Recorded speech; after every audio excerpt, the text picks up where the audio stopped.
वो जगह मेघा के ससुराल बाड़मेर से बहुत ज्यादा दूर नहीं थी, जहां एक महिला ने एक बच्चे को जन्म दिया था। ये आधा तुझ पे गया है और आधा मुझ पे गया है। ये देख चंदा,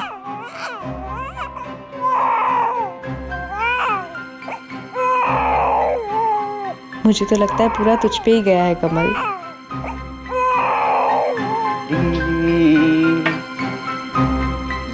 आगे वाला।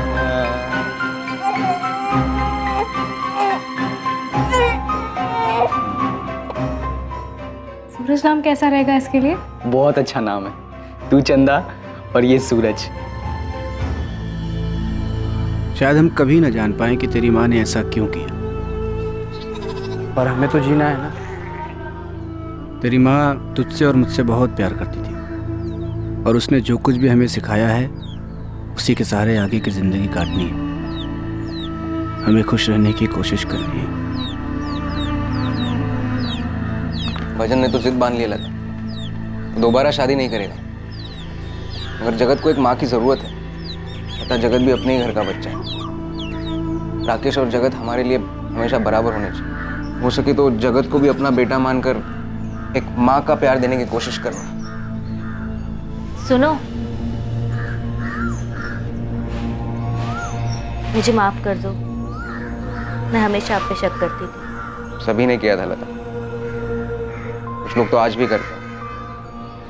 मगर ये सब भूल जाओ, मेरे दिल में किसी के लिए कोई मलाल नहीं है। बस किसी दिन मेघा के उठाए इस कदम की वजह पता चल जाए तो अच्छा होगा। भूपेन गुलेरिया ने पहले अपने भाई और अब अपनी पत्नी से जो कहा था, क्या वही सच था? क्या मेघा गुलेरिया ने कदम सिर्फ इसलिए उठाया था ताकि वो सारी प्रताड़ना से दूर अपनी खुशियां ढूंढ सके, या फिर इसके पीछे कोई और ही वजह थी? मेघा के इस कदम को उठाने के पीछे की वजह को ढूंढना आसान नहीं था, और वहीं दूसरी तरफ एक गांव में एक 12 साल का लड़का इस बात का जवाब तलाश रहा था कि उसकी मां अचानक कहां गायब हो गई थी।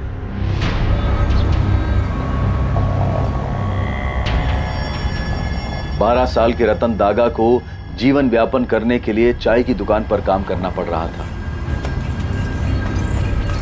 पर हर दिन बिना भूले जब भी उसे काम से और स्कूल से फुर्सत मिलती, वो कविपुर गांव के आसपास जाकर लोगों से पूछता कि क्या किसी ने उसकी मां को देखा था। वो हाईवे के किनारे इसी आस में घंटों इंतजार करता रहता था कि जिस रास्ते से उसकी मां अचानक चली गई थी, उसी रास्ते से एक दिन वो लौट आई। बेटा रतन, कविपुर का कोई भी घर तेरा अपना घर है। तू सबको अपना परिवार समझ। तू ना अपने खाने की चिंता कर और ना अपने पढ़ाई की। बेटा, सरपंच होने के नाते मैं तुझे वचन देता हूं कि तेरी जिम्मेदारी हम लोग अपने बच्चे की तरह निभाएंगे, ठीक है? और हाँ बेटा, जैसलमेर के आसपास जितने भी गांव है ना, सभी गांव में हमने तेरी माँ को बहुत खोजा, लेकिन उसकी कहीं कोई खबर नहीं मिली। तू फिक्र मत कर, जैसे ही किसी को कोई भी खबर मिलेगी ना, वो हमें तुरंत आकर बता देगा, ठीक है? रतन के पिता को रोड एक्सीडेंट में खोने के बाद गीता दागा ने अपना मानसिक संतुलन खो दिया था। वो अपने पति की मौत के सच को कभी नहीं मान पाई थी। उसे अब तक यही आस थी कि उसका पति कभी ना कभी घर वापस आ जाएगा।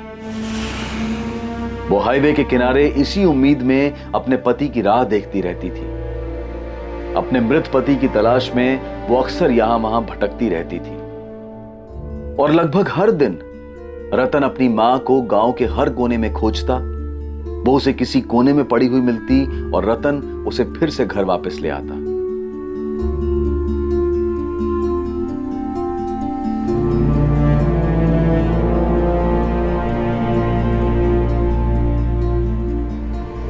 लेकिन साल 2003 में एक दिन रतन ने पूरा गांव छान मारा, पर उसे उसकी मां कहीं नहीं मिली। पर उसने ये उम्मीद कभी नहीं छोड़ी थी कि कभी ना कभी उसकी मां को घर का रास्ता याद आ जाएगा, या फिर एक दिन वो खुद अपनी मां को ढूंढ लेगा और उसे घर वापस ले आएगा। लेकिन रतन अपनी मां का पता नहीं लगा पाया। कहीं ना कहीं रतन दागा की तकलीफ और भजन गुलेरिया और उसके बेटे जगत गुलेरिया की तकलीफ के तार जुड़े हुए थे, और साथ ही जुड़ी थी मेघा गुलेरिया की कहानी कि आखिर उसने क्या और क्यों किया था। और यह कहानी तब शुरू हुई थी जब भजन गुलेरिया अपनी पत्नी मेघा को जानता भी नहीं था। कमल धीरे, कमल क्या कर रहा है? कमल धीरे कर, कमल रोक, साइकिल रोक। मैंने कहा ना साइकिल रोक। दोबारा ऐसा किया ना तो तेरी साइकिल पे बैठूंगी नहीं मैं। रोज रोज इतना चिल्लाती रहती है, कभी गिराया तुझे मैंने? पर मुझे डर लगता है ना।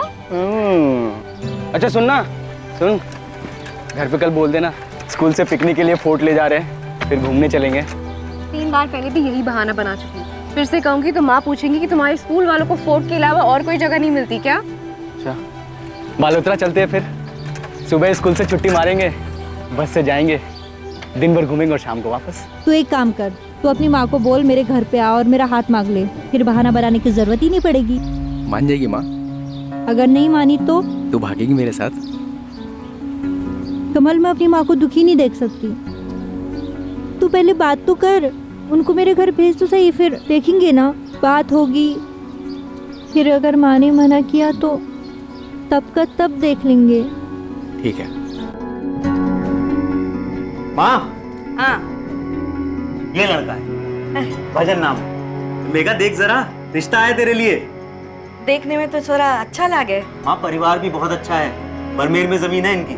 लड़का 22 साल का है। हमारे चरण भाषा ने रिश्ता बताया है।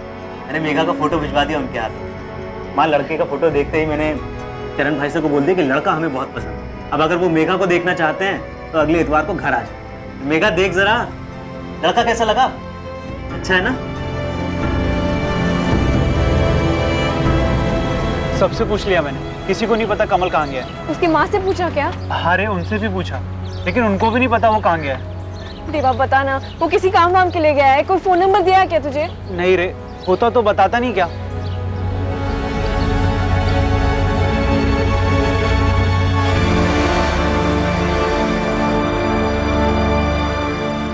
अरे मेघा बेटा, कैसी है तू?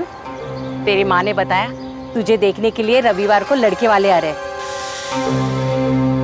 हाँ काकी, वो कमल की कुछ किताबें थी मेरे पास, उसको लौटानी थी। दे दो मुझे, वो आएगा ना तब मैं देती हूँ उसे। हाँ काकी, वो हफ्ते भर पहले कमल ने भी मुझसे कुछ किताबें ली थी। 5 दिन हो गए, वो स्कूल नहीं आया ना, कब तक आएगा वो? ये तो वही जाने बेटा। जोधपुर गया है अपने चाचा के घर किसी काम से। 5 दिन में आऊँगा ऐसे कहा था मुझे, लेकिन अभी तक नहीं आया।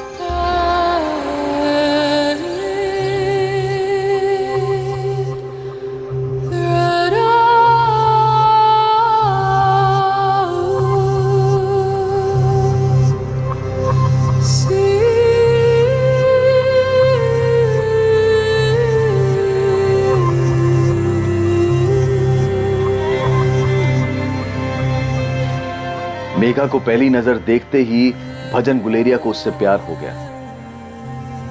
लेकिन मेघा किसी से नहीं कह सकती थी कि वो किसी और से प्यार करती है। भजन गुलेरिया के साथ शादी तय हो जाने के बाद भी मेघा ने कमल का बड़ी बेसब्री से इंतजार किया, पर कमल का कोई अता पता नहीं था।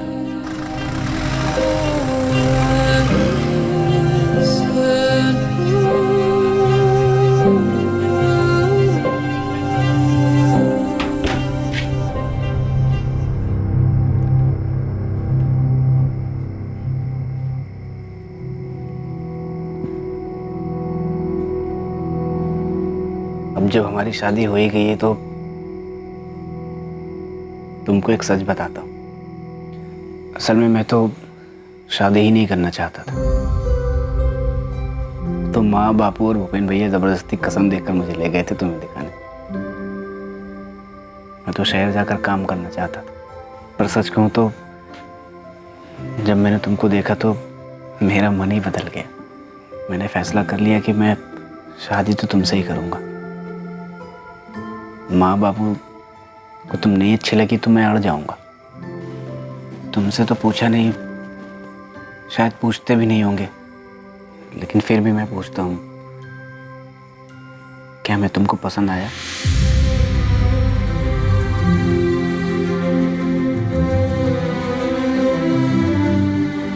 मेघा, भजन इतना खा नहीं पाएगा जितना तुम उसकी थाली में डाल रही हो।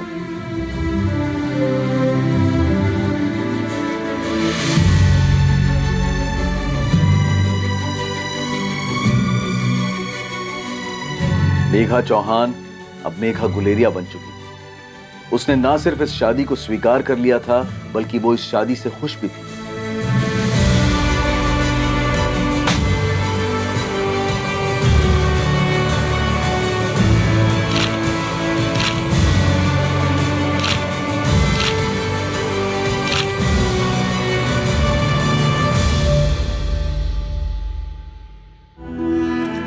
मत जाओ ना, मैं यहाँ कैसे रहूंगी?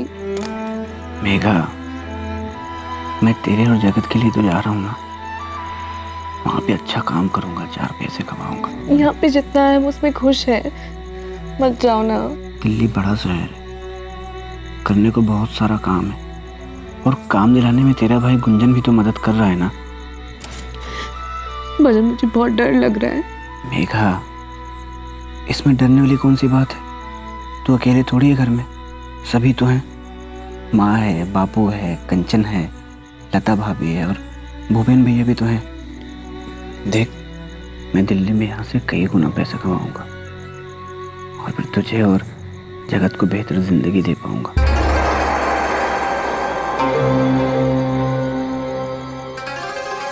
भजन बस यही सोच सकता था कि उसके दिल्ली जाने की वजह से मेघा दुखी थी। मेघा किसी भी हालत में उसे सच नहीं बता सकती थी कि उसके दिमाग में क्या चल रहा है, आखिर वो किस दुविधा से गुजर रही थी। सूरज, जवाब क्यों नहीं दे रहा? तूने दूध पी लिया? पहले दूध पी, चल खत्म कर सब। देखो उसमें मक्खी है। नाटक मत करो, थप्पड़ मारूंगी। खत्म करो। क्यों पिलाते हैं मम्मी? इतना गंदा होता है कि तेरे सेहत के लिए अच्छा है। अब पूरा खत्म कर। मम्मी पापा कब आएंगे? पता नहीं, पूछ के बताऊंगी। पापा हर बार बाहर जाते, टूर पे जाते, और उनको टाइम नहीं होता कि कब वापस आएंगे। अगली बार टीचर बुलाएंगे और आप दोनों को आना है। ठीक है, चलो अभी। वैसे पापा काम क्या करते हैं? बताया ना तुझे, तेरे पापा सेल्स में है। पापा ऑफिस में काम क्यों नहीं करते? बाकी सबके पापा ऑफिस जाते हैं, दुकान जाते हैं, हर शाम को लौटते हैं। पापा की तरह हमेशा बाहर नहीं रहते। चुप कर, हर वक्त बकवास करता रहता है। अब चल, तेरी बस निकल जाएगी। उनको बोल देना। क्या हुआ चंदा, इतना चिल्ला क्यों रही है? तो और क्या करूँ, तू बता। कमल, सूरज बड़ा हो रहा है, तेरे बारे में सवाल करता रहता है कि तू कहाँ है, तू घर क्यों नहीं आता। उसके सारे दोस्त के पापा घर वापस आते हैं। दिन भर तुझे याद करके वो अपने दोस्त के पापा के बारे में बात करता रहता है। चंदा तो समझाओ उसको, मैं काम में फंसा हुआ हूँ। बस 2 दिन की बात है, मैं आ जाऊंगा वापस। कमल, मैं सूरज की परवरिश अकेली नहीं कर सकती। हम दोनों को यहाँ पे तेरी जरूरत है। चंदा, मैंने एक बार कहा ना, मैं आ जाऊंगा वापस, काम में फंसा हुआ हूँ। तुझे क्या लग रहा है मैं तुम दोनों को छोड़ के भाग जाऊंगा? तुम दोनों के बिना जी सकता हूँ क्या मैं?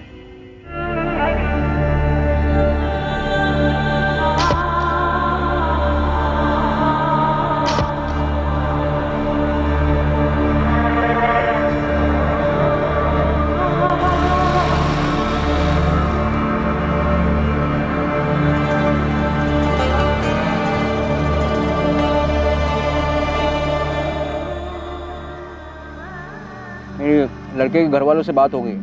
हम लड़के को एक मोटरसाइकिल दे रहे हैं। कंचन को 2 लाख के गहने देंगे जो लड़के वालों के घर जाएंगे।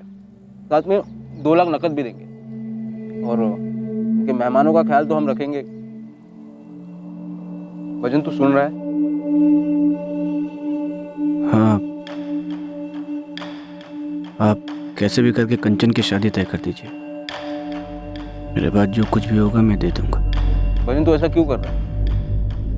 क्यों अपने आप को तकलीफ दे रहा है? जगत को देखा, बड़ा हो गया है वो, उसकी पूरी जिंदगी पड़ी है उसके सामने, और अब तो वो भी सब कुछ भूल चुका है। तू क्यों नहीं भुला पा रहा?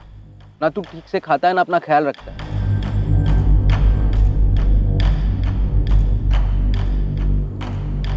मैं काम करने जा रहा हूँ।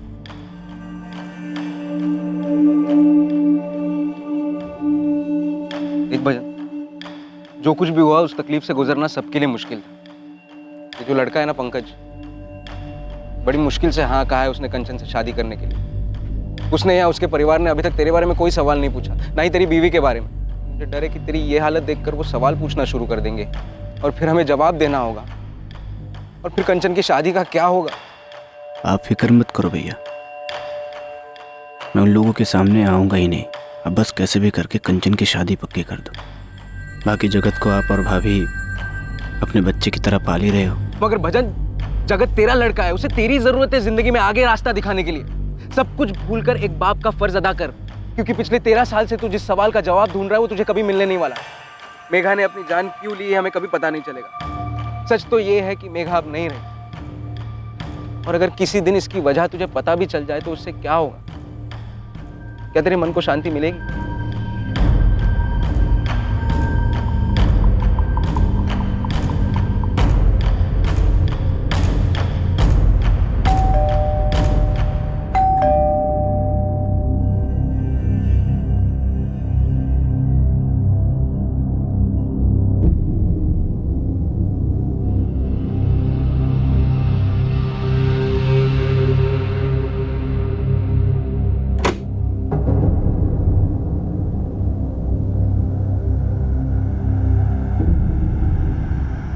ये पकड़, अपने लिए अच्छी साड़ियाँ ले लेना और सूरज के लिए भी अच्छे कपड़े, और तेरे लिए नया मोबाइल लाया हूँ।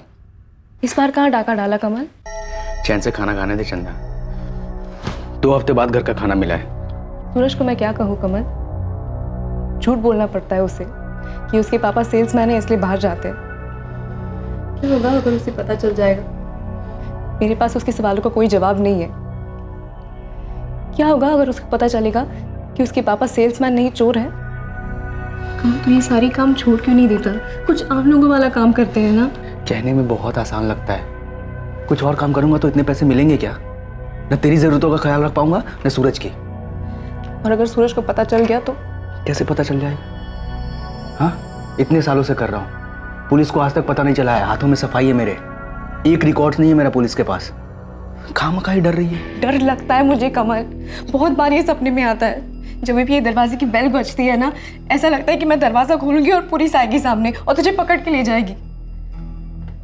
और सूरज बार बार ये सवाल पूछेगा कि हमने ये सब क्यों छिपाया उससे। कमल एक बार सोच के देख ले, कुछ अच्छे से चल रहा है, सूरज की पढ़ाई बहुत अच्छे से चल रही है, लेकिन अगर ऐसा हो गया तो? अगर तू पकड़ा गया तो क्या कहेंगे उसे लोग? चोर का बेटा। 13 साल हो गए, आज तक पता लगा है किसी को कि तू चंदा नहीं मेघा है? 13 साल हो गए, किसी को पता लगा है तू मरी नहीं जिंदा है? इतनी बड़ी बड़ी बातें पता नहीं लगी, इतनी छोटी सी बात पता लग जाएगी। बहुत संभल के काम करता हूं मैं, बहुत होशियारी से, हमेशा से ही। पहले भी तूने बोला था हम पकड़े जाएंगे, हुआ है क्या ऐसा कुछ? हाँ,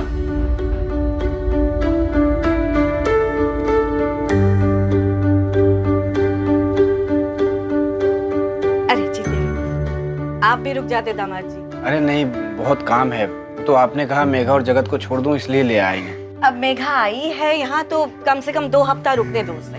हाँ ठीक है, अच्छा मैं चलता हूँ, बस का टाइम हो रहा है। बस ठीक है।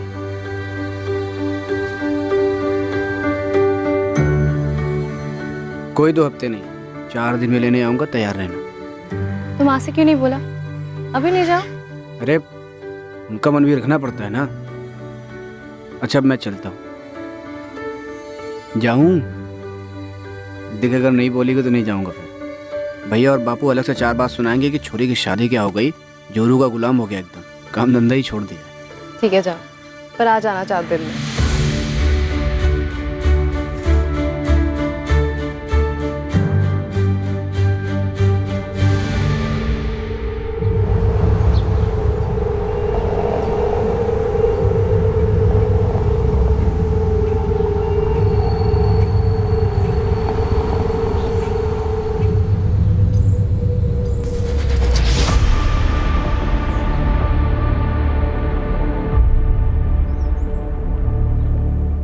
कैसी है तू?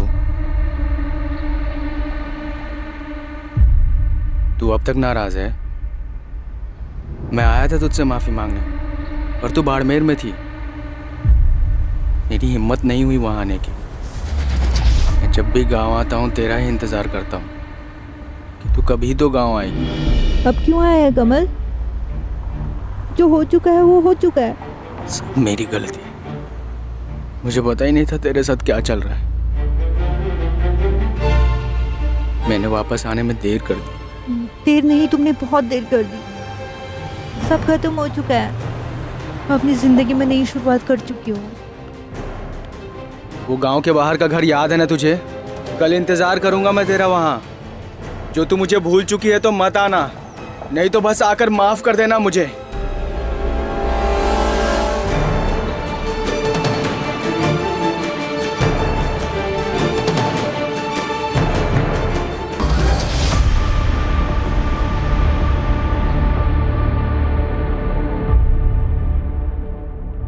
यकीन था मुझे तू आएगी। नहीं कमल, मैं किसी और की पत्नी हूँ, माँ हूँ मैं एक बच्चे की। मेघा, मुझे पता होता तेरे साथ क्या चल रहा है तो मैं उस समय ही तुझे भगा के ले जाता। पर अब इस सब का क्या फायदा कमल? क्या अब तुम मुझसे प्यार नहीं करती? पर अब मैं बहुत खुश हूँ अपनी जिंदगी में कमल। पति है मेरा जो मुझसे बहुत प्यार करता है। तुझे भुला पाना बहुत मुश्किल था मेरे लिए, पर मैं आगे बढ़ चुकी हूँ कमल। पर मैं अब भी वहीं खड़ा हूँ, कभी भूल ही नहीं पाया तुझे। जब मैं तुझसे मिलने आया ना तब तेरी शादी हो गई थी। पर अब इस सब का क्या फायदा कमल? मेरा एक अलग परिवार है। जहाँ मैं तुझे माफ कर देती हूँ कि तू नहीं आ पाया, मान लिया कि तू फंस गया कहीं पे, पर अब मैं खुश हूँ कमल और पुराना कुछ भी याद नहीं करना चाहती। मैं बस यहाँ पे इसलिए आई थी क्योंकि शादी के बाद तुझसे बात नहीं हो पाई, पर अब दोबारा नहीं आऊंगी और तुझसे कभी नहीं मिलूंगी। बस इतना बता दे, तू मेरा प्यार भूल चुकी है या अब भी प्यार करती है मुझसे?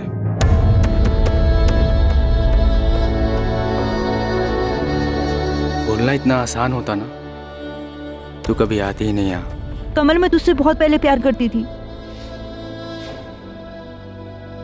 पर हाँ, मैं भुला नहीं सकती।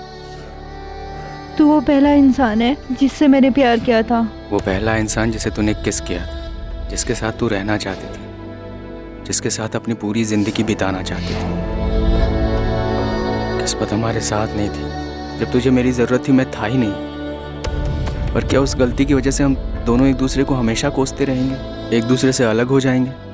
क्या उस गलती की सजा मुझे जिंदगी भर मिलनी चाहिए? मैं नहीं बदला हूँ मेघा, मैं वही कमल हूँ जो तुझसे बहुत प्यार करता है। मुझे पता है तो वही मेघा है जो मुझे बेहद प्यार करती थी।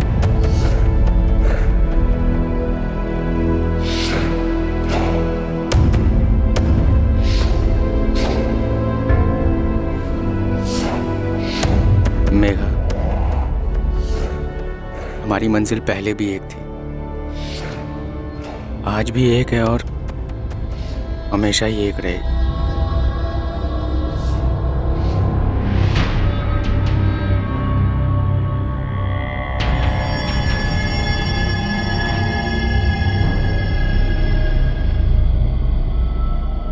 कमल, मैं अपने पति को धोखा दे रही हूँ। अगर तुझे ऐसा लग रहा है तू मेरे साथ नहीं रहना चाहती तो सबसे बड़ा धोखा तो खुद को दे रही है। कमल, वो मुझसे बहुत प्यार करता है। तू मुझसे प्यार करती है। मैं अपना खुद का सामना नहीं कर पा रही हूँ कमल। तुझे वापस आना ही नहीं चाहिए था। मुझे ना तुझे उस वक्त छोड़ के जाना ही नहीं चाहिए था। हम एक नहीं हो सकते कमल। ऐसा लग रहा है जैसे कि मैं पाप कर रही हूँ और मैं बार बार तुझसे मिलने नहीं आ सकती। भजन मुझ पे शक नहीं करता पर मैं उसका भरोसा नहीं तोड़ सकती। तू मेरे साथ चलेगी हमेशा के लिए, अपने पति को छोड़कर, सबको छोड़कर? नहीं कमल, बिल्कुल नहीं। नहीं चल सकती मैं। भजन को बहुत तकलीफ होगी। और जगत का क्या होगा? यही छोड़ दे जगत को, वो उसका बेटा है, वो संभाल लेगा उसको।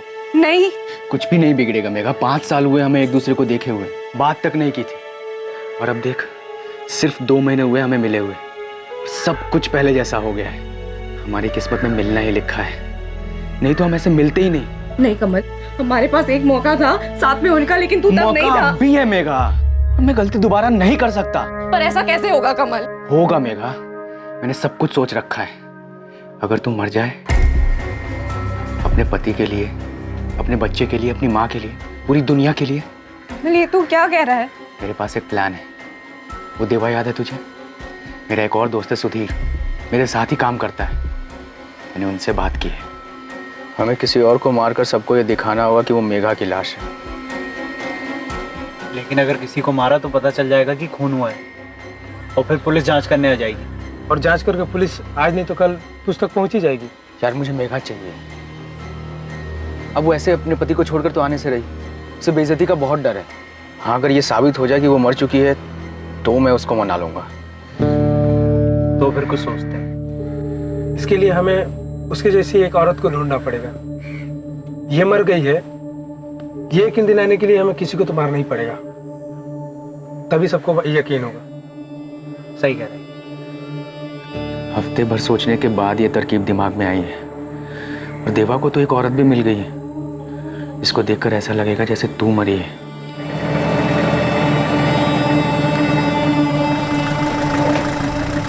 वो देख, उसका दिमागी संतुलन ठीक नहीं है। यहाँ वहाँ इधर उधर सड़क हाईवे पूरे गांव भर में घूमती रहती है अपने मरे हुए पति की तलाश में। बेचारी जिंदगी से बहुत परेशान है। अब इसे मारकर हम इसे मुक्ति दे सकते हैं। मेघा, तुझे खामोश रहकर सिर्फ ऐसे दिखाना है जैसे तेरे पति और सास ससुर को लगे कि तू परेशान है। थोड़ा नाटक करना पड़ेगा। आसपास वाले लोगों को ऐसा लगना चाहिए कि ससुराल में तेरे साथ कुछ हो रहा है और तू बोल नहीं पा रही है। ऐसा जैसे ससुराल वाले तेरे ऊपर दहेज को लेकर के जुल्म कर रहे हैं, तुझे मानसिक तौर पर परेशान कर रहे हैं। और थोड़ा ऐसा भी लगना चाहिए कि ससुर और जेठ तेरे साथ कुछ गलत कर रहे हैं। जब भी तेरी माँ का फोन आए ना तो तू ऐसे बात कर जैसे तू परेशान है और अपने सास ससुर से खुश नहीं है। भजन दिल्ली जा रहा है गुंजन भैया के साथ काम करने के लिए, ताकि मुझे और जगत को एक अच्छी जिंदगी दे पाए। और मैं यहाँ। फिर तो ये और भी अच्छा मौका है। हम ऐसा दिखाएंगे जैसे तूने आत्महत्या की है। तुझे पता है, देवा मुझे बता रहा था अगर 7 साल के अंदर लड़की के साथ दहेज को लेकर कुछ हो जाए ना तो ससुराल वाले लंबे समय के लिए अंदर जाते हैं। पर कमल, उन लोगों ने मेरे साथ कुछ बुरा नहीं किया है। तो मैंने कौन सा बुरा किया है मेघा, जो मैं तेरे बगैर जिंदगी बिताने की सजा काटूं? देख मेघा, हमें एक मौका मिला है, हम ये मौका गवा नहीं सकते। मान जा, हम बड़ी आसानी से एक दूसरे के साथ हो सकते हैं मेघा। और ऊपर वाले ने हमें ये मौका दिया है। ये सब सोचकर ये मौका बर्बाद मत कर।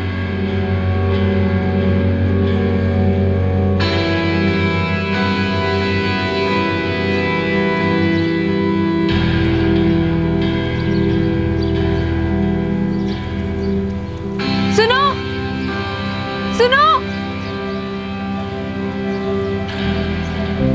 मुझे माफ कर दो भजन, माफ कर दो। मैं तुम्हें छोड़ रही हूँ, फिर दोबारा कभी नहीं मिलूंगी। तू ऐसा करेगी तो मैं तुझे छोड़ के नहीं जा पाऊंगा।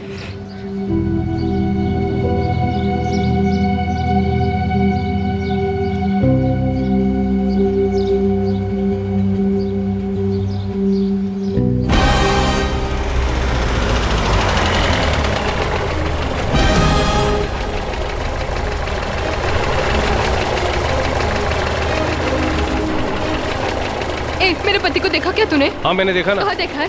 अरे उधर है। चल चल अच्छा, चल, मुझे नहीं चल चलेगा। बताता हूँ। हाँ, आजा। जल्दी चल, चल।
देखिए, रिपोर्ट्स के हिसाब से भजन को सेकंड स्टेज का कैंसर है। क्या कहा आपने?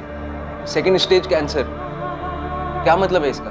सेकंड स्टेज कैंसर मतलब आप लोग बस इतना समझिए कि भजन की हालत ठीक नहीं है, उसे तुरंत सिविल हॉस्पिटल ले जाइए। मैं एक नोट लिख के देता हूँ, वहाँ पे डॉक्टर को दे देना। पापा ठीक तो हो जाएंगे ना डॉक्टर? देखिए, उन्हें इलाज की तुरंत ज़रूरत है। पहले ही काफ़ी देर हो चुकी है, आगे जाकर देर मत कीजिए। 15 सालों से भजन अंदर ही अंदर मर रहा था, या ये कहें कि वो खुद को मार रहा था। इस सवाल के जवाब में कि मेघा ने अपनी जान क्यों ली। 15 वर्षों के लंबे इंतजार के बाद भी रतन दागा को कोई अंदाजा नहीं था कि उसकी मां गीता दागा कहां चली गई थी और उसके साथ क्या हुआ था। क्या भजन गुलेरिया और उसके बेटे जगत गुलेरिया को कभी मेघा की सच्चाई के बारे में पता चल पाएगा? क्या रतन दागा को कभी उसकी मां के लापता होने की हकीकत का पता चल पाएगा? किस्मत के कारण यह अपराध एक लंबे समय तक सामने नहीं आ पाया था, लेकिन इसका खामियाजा कई जिंदगियों को चुकाना पड़ा था। लेकिन 2018 में किस्मत एक बार फिर पलटने वाली थी और 15 साल पहले हुआ जुर्म अब सबके सामने आने वाला था।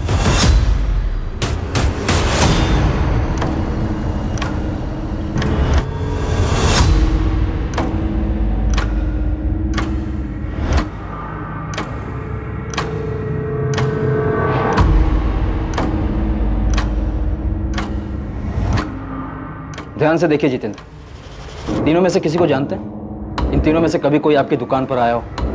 नहीं सर, इनमें से कोई भी कभी भी मेरी दुकान पर मैंने पहले नहीं देखा। गनीमत समझिए सर कि मेरी दुकान में एक छिपा हुआ सीसीटीवी कैमरा था जिस पे इन चोरों की नजर नहीं पड़ी। क्या हुआ? जी सर देखिए, मेरी दुकान के दोनों सीसीटीवी कैमरे, दोनों के तार काट चुके थे वो लोग। और तो और सर, वो जो सीसीटीवी के साथ रिकॉर्डिंग मशीन आती है ना, वो भी चुरा के चोर अपने साथ ले गए। मतलब आपकी दुकान का अच्छी तरह से मुआयना किया गया। हो सकता है कि आपकी दुकान का कोई वर्कर भी इसमें शामिल हो। नहीं सर, मुझे ऐसा नहीं लगता, क्योंकि सर यहाँ पे देखिए, यहाँ एक और छुपा हुआ सीसीटीवी जिसमें सेल्फ रिकॉर्डिंग हुआ है सर। इस रिकॉर्डिंग में तीनों चोर के चेहरे साफ साफ नजर आते हैं। चोरों को तो नहीं पता था कि यहाँ छिपा हुआ सीसीटीवी है, लेकिन मेरे सारे वर्कर्स जानते थे। और अगर सर मेरे वर्कर्स मिले हुए होते तो ये सीसीटीवी भी गायब हो जाना चाहिए था ना। सर, इन तीनों की फोटो जोधपुर के सभी पुलिस स्टेशन में सर्कुलेट कर दी है, लेकिन कहीं से कोई लीड नहीं मिल रही। कोई नहीं पहचानता इन तीनों को। ऐसे कैसे हो सकता है? फिर से भेजना, पूरे राजस्थान राज्य में भेजना। इतनी सफाई से चोरी की है उन लोगों ने, नए बंदे तो नहीं लगे। कहीं ना कहीं कोई केस तो जरूर होगा उनका, और अगर बाहर की भी गैंग हुई तो भी पता चल जाएगा। ठीक है सर। पूरे राजस्थान के किसी भी थाने में तीनों में से किसी एक की भी हिस्ट्री नहीं है? नहीं सर, किसी के बारे में कुछ पता नहीं चला है। अब सर समझ नहीं आ रहा कि चोर बाहर के स्टेट से आया था क्या। वैसे मैंने उनकी डिटेल्स दिल्ली और एमपी में भी भेज दी है। आसपास के दुकान से भी कोई फुटेज नहीं मिला? वैसे सर इस तरह की चोरी के केस पहले भी सामने आ चुके हैं। सीसीटीवी वायर को काटा गया, पीवीआर मशीन को लेकर चले गए, लेकिन सर वहाँ कहीं भी कोई छुपा हुआ सीसीटीवी कैमरा नहीं था। इसी वजह से चोरों की फुटेज सामने नहीं आई। फिर तो पक्का कोई मजा हुआ गैंग है जो काफी सफाई से अपने काम को अंजाम दे रहा है। पहली बार सामने आया। कैसे भी हो इन्हें पकड़ना है। कई सालों की चोरी का हिसाब मिलेगा इनसे। अंदर आओ साहब। उस्मान आजा आजा। कोई टिप मिला क्या? साहब हाँ भी और नहीं भी। मतलब मुझे और ना मेरे बंदों को इन तीनों की कोई हिस्ट्री का पता ही नहीं चला, लेकिन इनमें से एक बंदा है, इसका पता चला है। इसका नाम है कमल राजपूत। अपना एयरपोर्ट रोड साइड इसका घर है। मैंने डबल चेक किया साहब, ये बंदा कमल राजपूत ही है। घर में बीवी रहती है जिसका नाम है चंदा राजपूत। छोटा बच्चा है सूरज। बाकी इसका अगला पिछला सब पता कर रहा हूं मैं।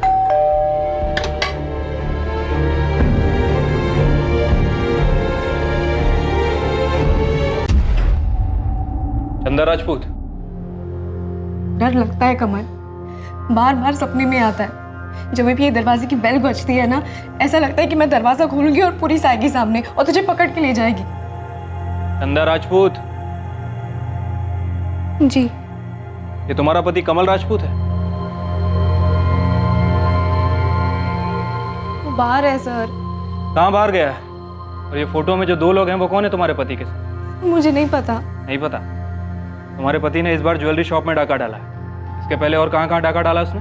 सर मैं आपको बता रही हूँ ना, मुझे कुछ नहीं पता, मैं सच कह रही हूँ। सर वो घर के अंदर नहीं छुपा है। ठीक है, तुम हमारे साथ पुलिस स्टेशन चलो। तुम चलोगी, पीछे पीछे तुम्हारा पति भी आ जाएगा। नहीं नहीं सर, मैं नहीं जानती कि वो कहाँ है, क्या काम करता है। सर मेरा बेटा स्कूल से आने वाला है, मुझे घर पे रहना होगा। क्या उम्र है तुम्हारे बेटे सूरज की? सर वो 13 साल का है। हमारा एक कांस्टेबल तुम्हारे पड़ोसी के साथ यहाँ पे रहेगा, और जैसे ही तुम्हारा बेटा सूरज आ जाएगा उसे लेकर थाने आ जाएगा। तुम चलो। नहीं नहीं सर, मेहरबानी करके ऐसा मत कीजिए। आप चाहे तो अपना एक कांस्टेबल यहाँ पे रख दीजिए ना। जैसे ही मेरा सूरज यहाँ पे आता है ना, मैं आपके थाने आ जाऊंगी। तुम माँ बेटे को पता था कमल चोरी का काम करता है? नहीं सर, हमें नहीं पता था। तुम्हारा पति कमल ये जोधपुर का है? हाँ सर, यही का है। उसका फोन बंद आ रहा है, कहाँ है वो? सर मुझे नहीं पता। सर इनका बेटा सूरज बोल रहा है कि उसके फादर सेल्समैन है, कई दिनों तक घर से बाहर रहते हैं। सेल्समैन? कैसा सेल्समैन? चंदा राजपूत? सर मुझे नहीं पता। चंदा तुम्हें कुछ पता भी है या नहीं? सर मुझे पता है कि वो काम करता है, लेकिन क्या काम करता है, कहाँ काम करता है, मुझे नहीं पता। 13 साल का लड़का है तुम्हारा, 14 साल पहले शादी हुई थी ना? जी सर। सच बोल रही हो? इसमें भी कोई गड़बड़ है? नहीं सर, मैं सच बोल रही हूँ। तुमने बताया तुम्हारा पति कमल यहाँ जोधपुर का है, तुम भी यही की हो? जी सर। जोधपुर में कहाँ की? मायका कहाँ पर है तुम्हारा? और मायके में कौन कौन है? कोई नहीं है। कोई नहीं है? अरे तुम लोग पैदा हुए थे कि आसमान से टपके थे? तुम्हारा कोई नहीं है, तुम्हारे पति का भी कोई नहीं है, उसका फोन बंद आ रहा है, वो क्या काम करता है तुम्हें भी नहीं पता, और तुम्हें तो ये भी नहीं पता कि उसके साथ ये 2 आदमी कौन है। हम जानते हैं चंदा राजपूत, तुम्हें सब कुछ पता है। पूरे 26 लाख के गहने चुरा कर भागा है तुम्हारा पति, इसके पहले भी चुराए होंगे। सच सच बताओ। सर मैं सच बता रही हूँ, मुझे कुछ नहीं पता।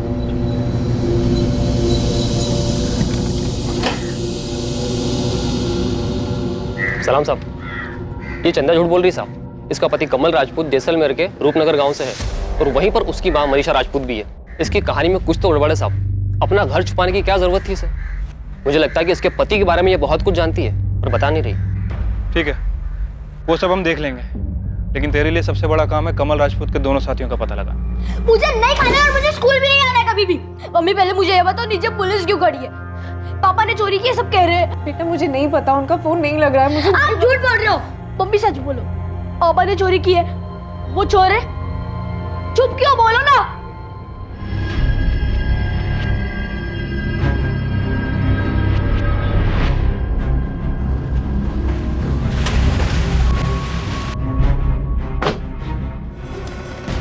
ये आपका बेटा कमल है? हाँ, ये मेरा बेटा कमल है। इस वक्त कहाँ पर है ये?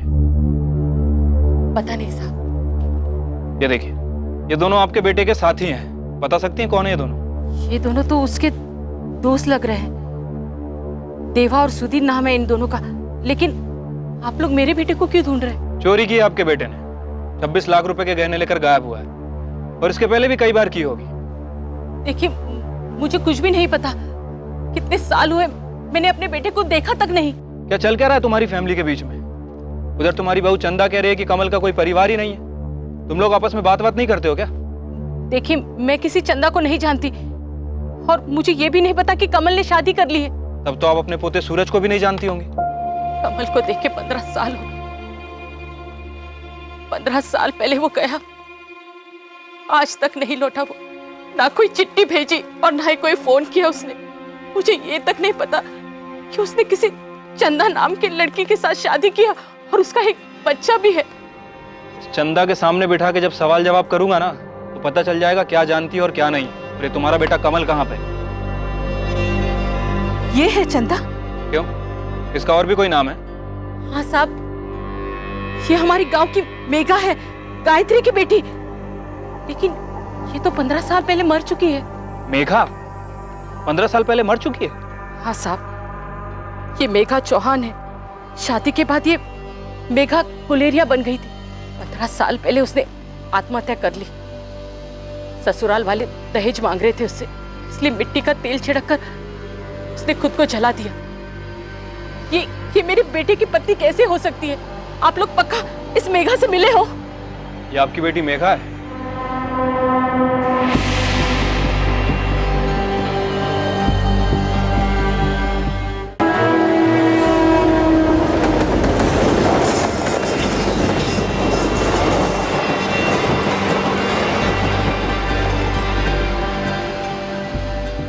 मेघा भाभी जिंदा है?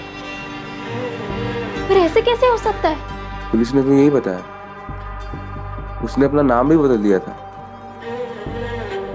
चंदा बन गई है वो। फिर कोई मरा हुआ जिंदा कैसे हो सकता है भैया?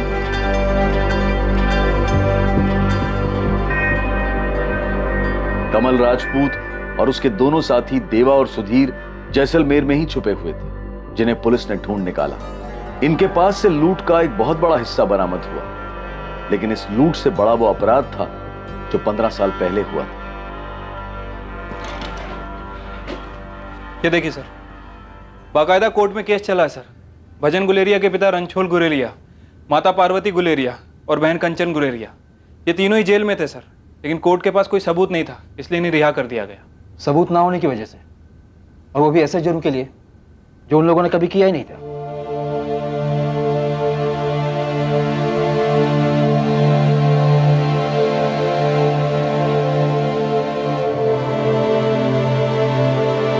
मुझे किसी से नहीं मिलना है, मेरे साथ जबरदस्ती नहीं कर सकते ऐसे भी। हाथ छोड़, मैंने कहा ना मुझे किसी से चंदा, मेरी बात सुन।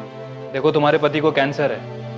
पिछले 15 सालों से वो सिर्फ यही जानने के लिए तड़प रहा है कि तुमने आत्महत्या क्यों की। उसके माँ बाप मर चुके हैं, तुम्हारी माँ भी आई है, एक बार चल के मिल लो। देखिए, मैं अपना जुर्म मान चुकी हूँ। कमल के साथ मिलकर मैंने जो भी किया सब बता चुकी हूँ। अब मुझे उन लोगों में से किसी से नहीं मिलना है। तुम्हें अंदाजा भी है कि कितनी जिंदगियां खराब कर दी हैं तुमने? हाँ, इतने सालों से खामोश बैठी रही, और आज जब मिलने का टाइम आया तो बोल रही किसी से नहीं मिलना, किसी का सामना नहीं करना है। मैंने कहा ना, मुझे किसी से नहीं मिलना है, किसी को नहीं देखना है मुझे।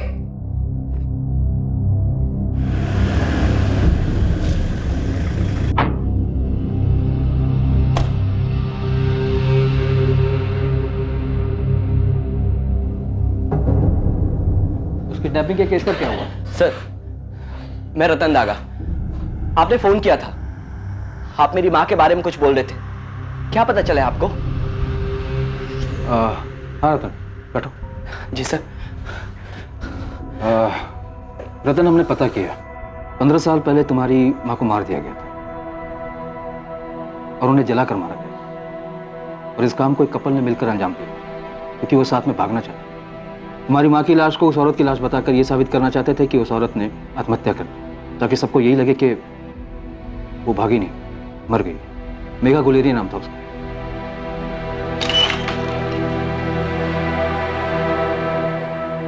देखिए, वो आप लोगों में से किसी से नहीं मिलना चाहती। उसने अपना गुनाह भी कबूल किया। उसने कबूल किया है कि कमल राजपूत के साथ मिलकर उसने एक मानसिक रूप से बीमार औरत को मारा था, ताकि लोगों को ये लगे कि वो खुद मर गई है। अपना गुनाह तो कबूल कर लिया है, लेकिन आप में से किसी से मिलने की इच्छा नहीं है।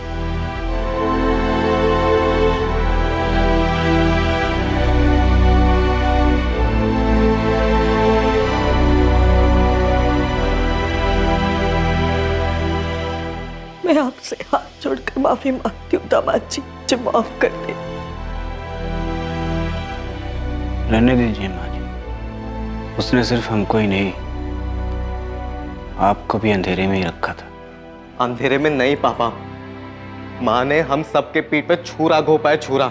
अरे अपने स्वार्थ के लिए क्या क्या नहीं किया माँ ने, किस किस को मार दिया, दादा को, दादी को, इन सबकी हत्या की है। माँ को नहीं मिलना है ना तो ना मिले, लेकिन एक बार मुझे उससे मिलना है, एक बार उसका चेहरा देखना है मुझे। वो चेहरा देखना है जिसने शायद नीचे गिरने में एक नई मिसाल कायम की है। इस केस के खुलासे ने सभी को चौंका दिया।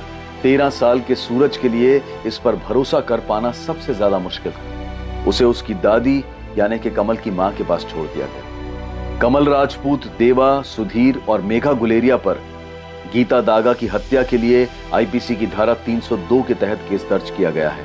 साथ ही आपराधिक षड्यंत्र रचने के लिए आईपीसी की धारा 120B और सबूतों से छेड़छाड़ करने के लिए धारा 201 के चार्जेस भी लगाए गए हैं। अब तो तुझे तेरे 15 साल पुराने सवाल का जवाब मिल गया ना भजन। अब जिंदगी में आगे बढ़, अब तो अपना ध्यान रखना शुरू कर दे। और अब मेघा ने तेरे साथ ऐसा क्यों किया, इस नए सवाल के पीछे मत पड़ जाना। वास्तव में वो क्या और कौन सी चीज है जो प्रेमियों में समझदारी पैदा कर सकती है? अभी कुछ महीने पहले इंटरनेट पर कुछ लोग बोल रहे थे कि शादी के बाद एक्स्ट्रा मैरिटल अफेयर्स एक इंडिविजुअल चॉइस होनी चाहिए।